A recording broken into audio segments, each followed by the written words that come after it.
Assalamualaikum warahmatullahi wabarakatuh. Apa kabar semuanya? Semoga semuanya selalu sehat. Kembali bertemu di mata pelajaran pajak kelas 12. Kita ketemu di sesi 3 masih membahas bab 1. Kali ini kita akan membahas contoh-contoh soal studi kasus bagaimana cara menghitung pajak penghasilan final. Mari kita masuk ke dalam studi kasus kedua.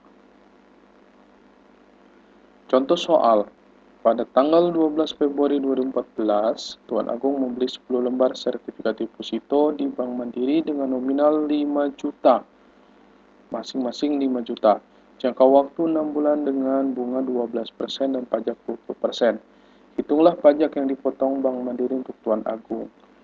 Nah, untuk menghitung pajak, kita harus tahu dulu berapa dasar perhitungan pajak. Dasar perhitungan pajak di sini adalah total bunga yang diterima oleh Tuan Agung.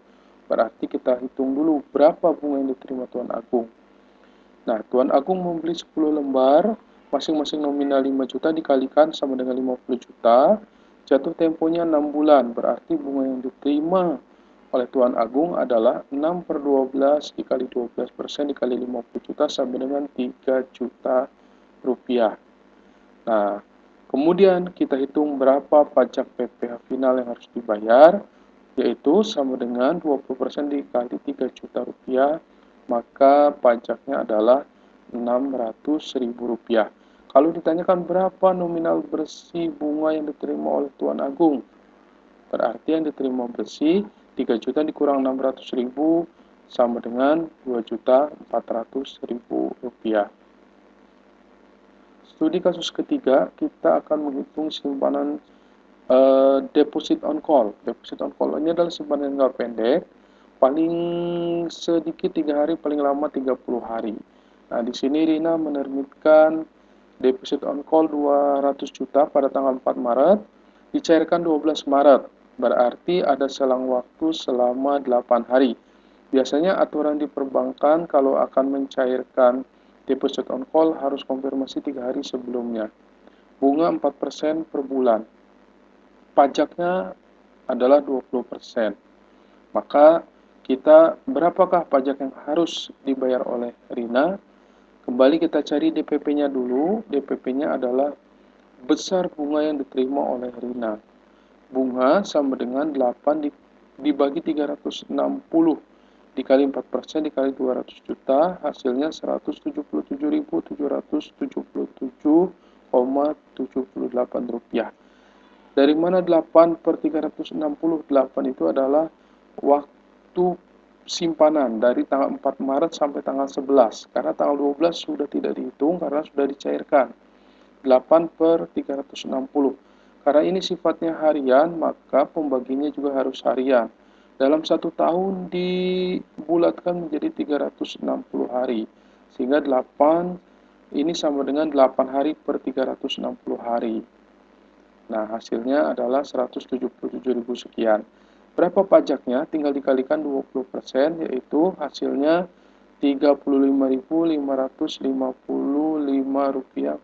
35.555,56 rupiah. Nah, itu adalah pajak yang dibayarkan. Kalau ditanya berapa bersihnya, tinggal cari selisihnya. Sama seperti tadi. Kita masuk ke studi kasus bagaimana cara menghitung obligasi. Nah, obligasi ini dalam studi kasus ini jatuh temponya ada dua, yaitu 1/3 dan 1/9. 1/3 itu adalah 1 Maret dan 1/9 adalah 1 September. Nah, berapakah bunga atau berapakah pajak yang harus dibayar oleh nasabah melalui bank? Sama, cari dulu dasar pengenaan pajaknya. Di sini dasar pengenaan pajaknya adalah hitung berapa total bunga obligasi yang diterima oleh si nasabah. Karena dia jatuh temponya 2 kali dan cair 7 April, maka jatuh temponya adalah 6 bulan. 6/12, 6 bulan per 12 bulan, dikali 18%. 18% ini adalah bunganya, dikali 100 juta. 100 juta ini dapat dari 100 lembar dikali nominal 1 juta. Jadi hasilnya adalah 9 juta rupiah. Nah, berapa pajak penghasilannya? Untuk obligasi pajak penghasilan finalnya adalah tarifnya 15%. 15% dikali 9 juta rupiah, maka pajak yang harus dibayar adalah 1.350.000 rupiah. Kalau ditanya berapa bersih yang diterima oleh nasabah, tinggal dicari selisihnya 9 juta dikurang 1.350.000 rupiah. Mudah bukan? Bapak yakin kalian bisa memahaminya dengan baik.